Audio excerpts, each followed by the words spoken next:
get the idea to start the UFC then? You know, I tell the story, Susan, in the book that I was an amateur boxer, not a very good one, but I had been taken down on the beach by a friend of a friend, a wrestler. And suddenly I realized that whatever I was doing in the gym, throwing jabs and right crosses and left hooks, wasn't all you needed to know about getting on with somebody who also had some skills. So that put the idea in my head. Mm-hmm. And later on, when I was in the Marines, it was a topic that constantly came up for discussion when you got a couple of guys sitting around shooting the bull. Could Muhammad Ali have beaten Bruce Lee? Could Jack Dempsey have beaten, Strangler Lewis? So this kind of a topic, when you realized a lot of guys were into it, planted a bug in my head. Years later, I'm in the advertising agency business. We had a beer client, my boss's client, and they said, come up with some great new ideas.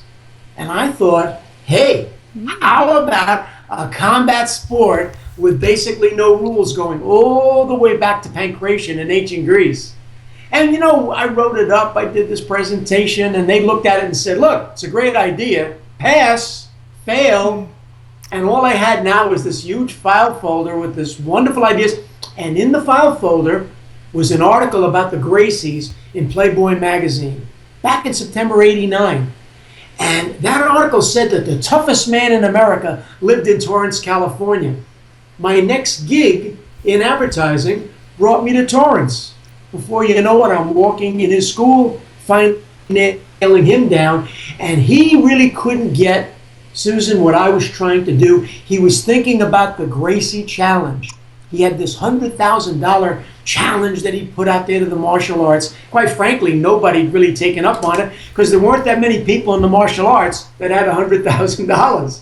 So it was one of those things that hung out there, and yet my idea was a tournament with 8 different martial artists, and it was on pay-per-view. That's where we had to be. Took me 2 years to convince Horion that that's what we needed to do. And I did it by bribing him. I did a free advertising campaign for his videos. It brought in a ton of money. And suddenly, I had real credibility with Horion Gracie. He said, what are we going to do? I said, we're going to go get a TV partner. He said, how do we do that? I said, I'm going to approach everybody in pay-per-view. Now, I got turned down by Lou DiBella at HBO. I got turned down by Jock McLean at Showtime, by Michael Oresco over at ESPN. Everybody said to me, what else you got? I said, this is it.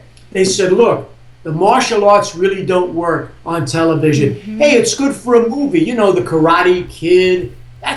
But they wanted to know if I was actually casting for a movie. I said, no, this is a real shoot. These guys are really going to be fighting. No rules.